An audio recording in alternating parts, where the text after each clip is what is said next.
reasons that the curriculum build process is so important, in my opinion, like one of the reasons that I'm so passionate about that is because it's hard to figure out the metrics that I'm going to hold my students to and how to coach them if I haven't done that for myself yet, right? And then the secondary thing is, like, I have to realize that in my own life as a student, I am not a professional cognitive scientist. I'm not a trained cognitive scientist in the type of skills that my students need to adapt.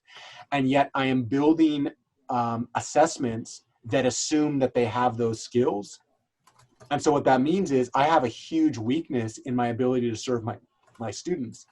I don't have the capacity, or let me state this in a different way, I don't have the will right now to go sit in classes on cognitive science where somebody's going to give me an externally imposed deadline. They're going to give me externally imposed assessments, and they're going to determine how I should be engaged with the material. But I do have the intellectual need and desire to fill that weakness with strength, right?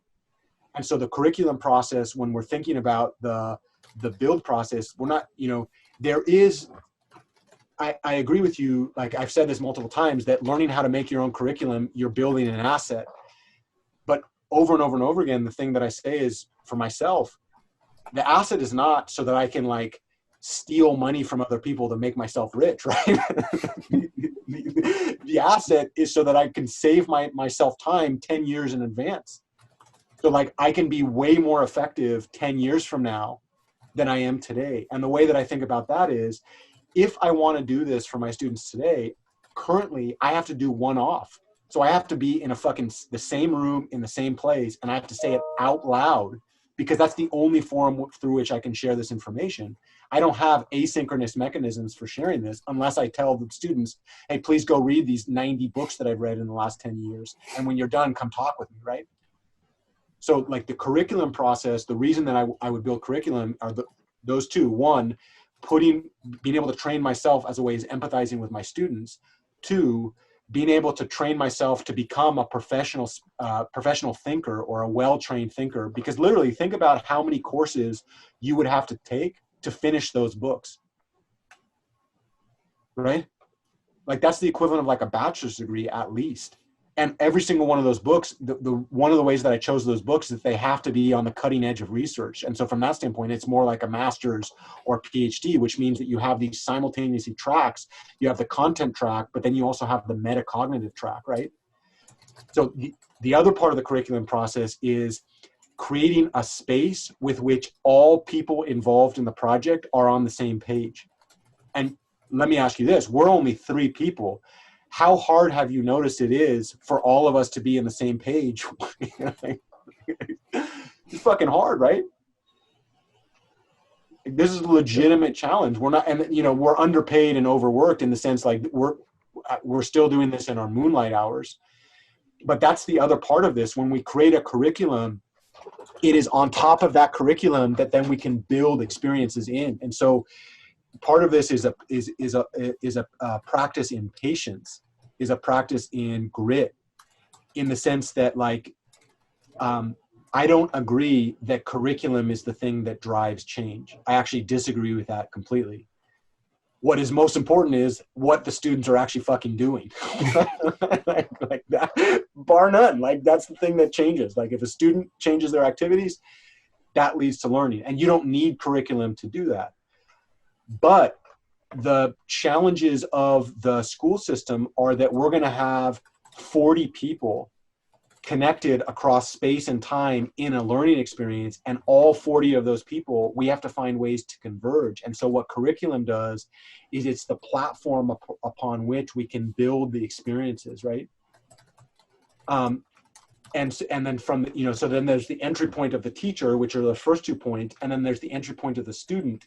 And when those converge, when we're really well trained in the subject, when we empathize with the way the students are going to see the subject, and then when we create a platform that the students can engage in that subject, and then we can guide them through that engagement, that's the place where the actual transformation starts. It doesn't happen there, but it starts there, right? That process gets 30 times harder if we haven't created a platform. Or 30 times less effective. Yeah.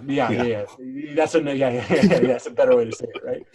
And so and that's where the curriculum development process really takes long-term vision and patience, right? And really all of this, one of the things that I'm realizing about my whole YouTube project, and I know this already, but it's just fun to live it, is all of these intellectual pursuits, every fucking pursuit is literally just time.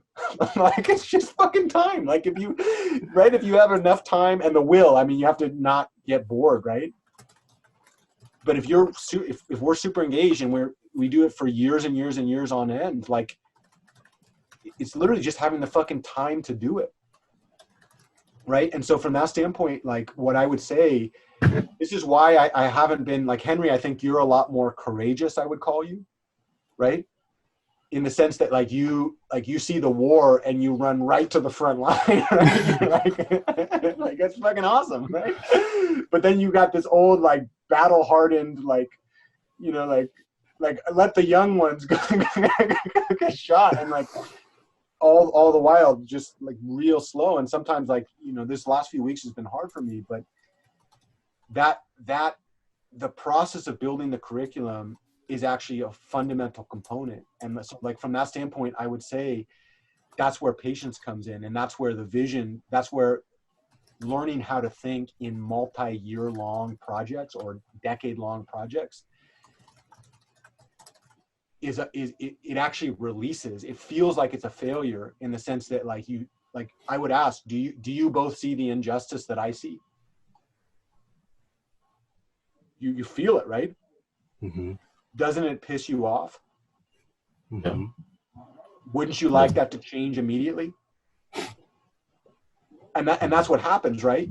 Like you feel injustice, you want it to change, and so you're like, okay, let's get into the battle. But the systemic thinking, like that injustice is how many years in the making? When was Harvard? When were all these like major institutions created? How many years of development have that system been functioning in the way that it currently does, right? Right. And so like the curriculum development process is a way that we circumvent that. And it's, in my opinion, like it has to go slowly.